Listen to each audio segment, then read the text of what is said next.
Hey guys, welcome to the YouTube channel. Today I want to talk about the James Cameron problem. And it's not like a bad problem to have, like it's a very good problem for James Cameron.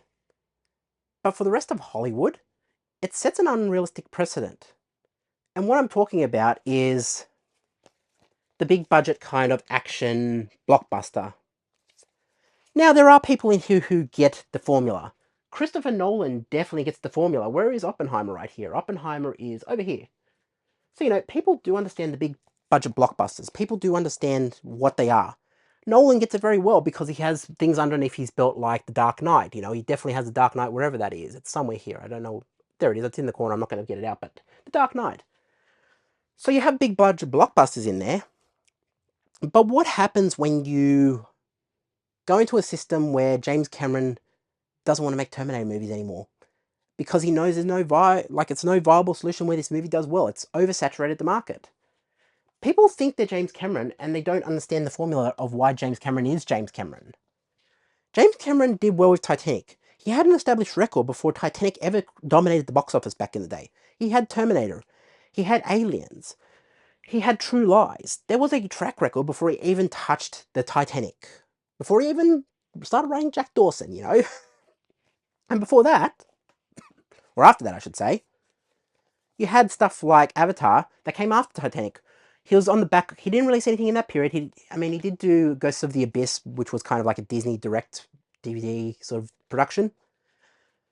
Did he also do Ghosts of the Abyss, and he also did Aliens of the Deep, and there was another one in there, I'm positive. But he didn't really do anything on a big scale like Avatar. And then when you get Avatar, you see something that why James Cameron does so well with these movies, and it's my belief why Avatar was such a success, was because Star Wars. Where is it here? It was around 2009, so these would have been out at the time. People didn't like the prequel trilogy of Star Wars. So when you start saying, oh, we'll come into the Star Wars universe and you're playing with facts and they're getting rid of like the midichlorians and all this other stuff, people get frustrated with, oh, well, you're just changing the law now. I don't really care about Star Wars much anymore. And then you do the prequel trilogy, or sequel trilogy, I should say, and you do stuff like The Last Jedi. No, The Last Jedi was a different take. It was a different flavor. I've kind of got a little appreciation for that movie because it was something different.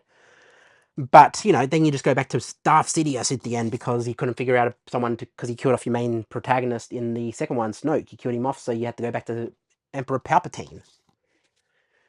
So, people lost faith in Star Wars. So of course they look for another universe to go to, and when they go from Star Wars, they go to Pandora. They open the Pandora's box, really, The James Cameron problem is it's a fascinating one for Hollywood to look at, because James Cameron doesn't really scream as a box office winner by some of the movies he does. Now, given this is a family movie that he releases always around December, he always has a release window that he always sticks to. It's usually around December. But these movies do very well because they're holiday movies. You can go with a family, and it's technology. It's the most technology-driven movie at the time. Like, he invented cameras and motion capture to be done underwater. That's fascinating. Like, even though I spent for the longest time not watching Avatar, like number 2 I'm talking about, I did watch this back in the day in the cinemas. I didn't go to cinemas to watch this, and I was like, when I watched it when it came to this, Blu-ray, and I ended up opening it, I was like, you know what? I get it now. I get why this movie was big. The action... Cameron does sequels better than anyone in the industry. I'm sorry, he just does. Terminator 2 is a much better movie than number 1, and I love number 1. I consider it one of the best sci-fi movies of all time. I love number 1. But number 2 is on a different level. That's like in the top 3 of all time. If you're not counting the 4K. But, hey, you guys were expecting a dig at it. But, what I'm saying is that people like James Cameron do sequels better. And even with Aliens, now he didn't make Alien, that was Ridley Scott. But when he did Aliens, he had his own take on it, and he said, we've got to rethink how we do a sequel to this. When he rethought this, he said, let's bring back the main bad guy from number 1, but let's say he downloaded his consciousness. Let's talk about like how that works. Let's talk about how he comes back to Pandora. What's the war? Let's see the war. What I keep saying about Terminator is if Cameron is to return the Terminator and start making Terminator movies, we need to see the war that we never saw. Beyond number 3, like we didn't even see what Cameron's true number 3 was. Do a number 3 Terminator, start it from number 2, like your direct follow-on from number 2. Don't bring back Edward Furlong. Just do, you know what? John Connor's been played out to death. This is 100 years after the fact. We're going through AI and that. Sorry, I have a bit of a cold. So I have a bit of a flu. So, sorry. But, you know, what I'm saying is we need to see, don't bring back Sarah Connor. Don't bring back Arnie. See 100 years after the fact. See 200 years after the fact. Don't put woke culture in it. I know there's a woke culture thing of like what number 2 was. Like, oh, the female protagonist is stronger than everyone. You had Sarah Connor there. Sarah Connor was an amazing female protagonist. To preach it over the top made people leave the cinema with a disdain in their mouth, just saying, oh, I feel like I've just been preached to for 2 hours. And I think Dark Fate was a phenomenal movie. It's Sarah Connor back in Sarah Connor. What is that? Linda Hamilton back in Sarah Connor. You know, that is an amazing perspective. That should have been $1 billion movie. But then you start saying, oh, well, this down here is what put people off going to see the freaking thing. And I'm not against woke culture. I'm not against it at all. I love a good movie when it's done right, you know? Barbie is a very good movie. I love the Barbie movie. I think it's done phenomenally. I think the director got an absolute win with that movie. If I can find it, I think it might be on the rom-com. No, it's not on the rom-com. Where did I put Barbie? It might be in comedy. I bet it's in comedy. It is in comedy. I don't know why I put it in comedy. And it's stuck in there, so I'm not going to pull it out. Barbie was a phenomenal movie. It shows that any sort of movie like that can work. But then you also got to take into consideration that people going to see a James Cameron or a Terminator movie, different audience.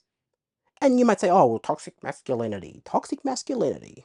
Well, we're just gonna put that in there, and if you don't like it, you're the problem.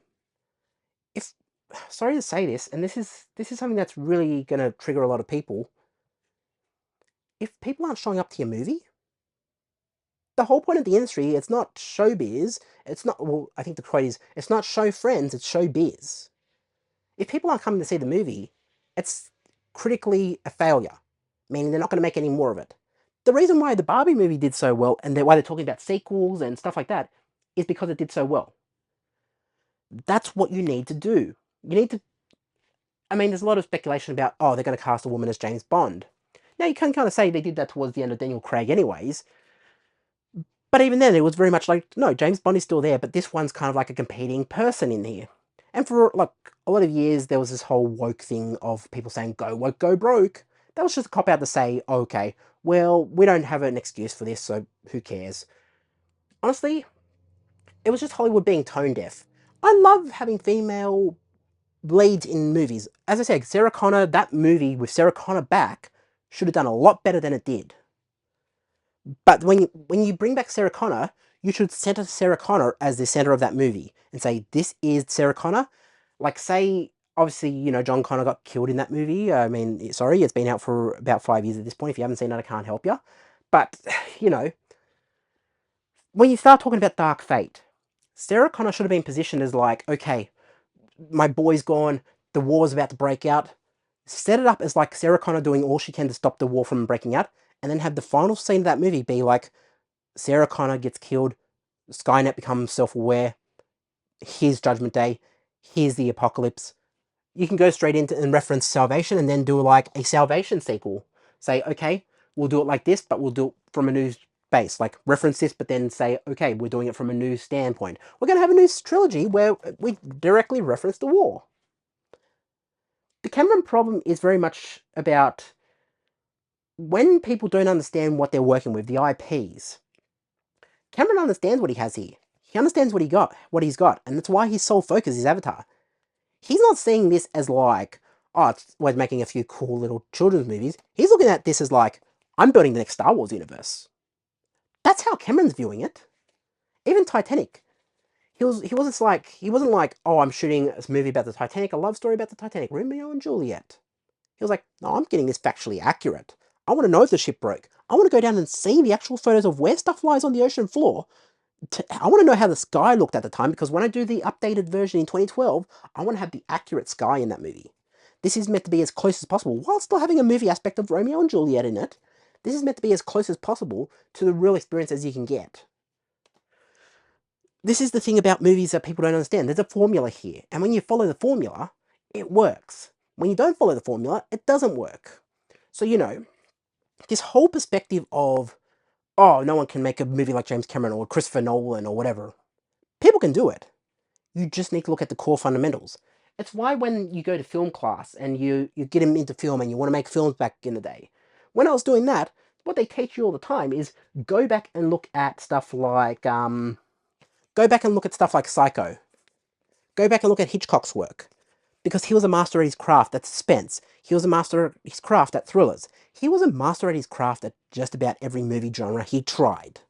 Now, given he did North by Northwest, and I feel like North by Northwest could have been better, but it was still like a James Bond movie without actually calling itself a James Bond movie. But he was a master at what he did. And you even learn in film class back in the day, you even learn stuff like, oh, Leni Riefenstahl. There's still a lot of modern things that come away from Leni Riefenstahl that still get used in like modern propaganda, and you see little examples there of how they shoot, like when they take pictures of Kim Jong-un and stuff like that. You see these examples still at play. So this is the thing you learn in film class. You learn the fundamentals, and this is why I think Cameron just keeps winning. He understands the core fundamentals of how to make a movie, as is Christopher Nolan, as does people like James Wan when he makes, when he makes Saw movies or whatever he's got his hand in at the moment. James Wan is always a winner. Plus, he's Australian. I think he's an Australian, so I'm always going to put an Australian over. But, I'm just going to be like, this is the reason why you have constant winners in Hollywood. Clint Eastwood gets it. Clint Eastwood does westerns better than just about anyone at the moment. Now, given you can say, oh, well, so-and-so does great westerns. When you think of westerns, who is the first person you think of? Maybe John Wayne? But Clint Eastwood's right at the top there with John Wayne. I'm just saying, when you start thinking of these genres, they're masters at their craft. And it's really like why modern filmmakers try too hard to do too much. If you get Sarah Connor back, don't preach to people. Give them Sarah Connor. Give them Sarah Connor presented as the main reason to go and see that movie. Say, it's Linda Hamilton, but it's Linda Hamilton like you've never seen her before. She's playing Sarah Connor. She's defeated. Yes, have her as like the cool protagonist who like needs to take down Scarlet Net, but they really should have leaned into the fact of she was destroyed after losing John Connor. She didn't know what to do. And yes, they kind of half presented it in there, but then do it in a way that's really not so preachy with a new Terminator. And yes, it's great to see females Terminators. I think number 3 was excellent. I think Terminator number 3 was excellent. They never released Terminator 3 on 4K. I don't know why. But you look at that and you look at it and say, you know what? It can work. But it can't be preachy because you're going to alienate the core audience. It's like if they say Rey was the main Skywalker in these 3. Palpatine's granddaughter, She is a Skywalker now, and, she's now a Jedi. She doesn't need to learn anything. She doesn't need to learn from Yoda or anything. Like, she kind of half learned from Luke Skywalker, but... And also, they went against the core fundamentals of Star Wars. That's why those movies failed as well. Luke Skywalker going against all the moral values of, like, I am a Jedi like my father before me, and everyone can heal back, and then it's just like, I gotta kill this kid because he's too evil. That's another reason that movie failed. But I'm gonna stop ranting. What do you guys think? I've said a lot of stuff in this video. Let me know what you think down below, and I will catch you in the next one. Peace.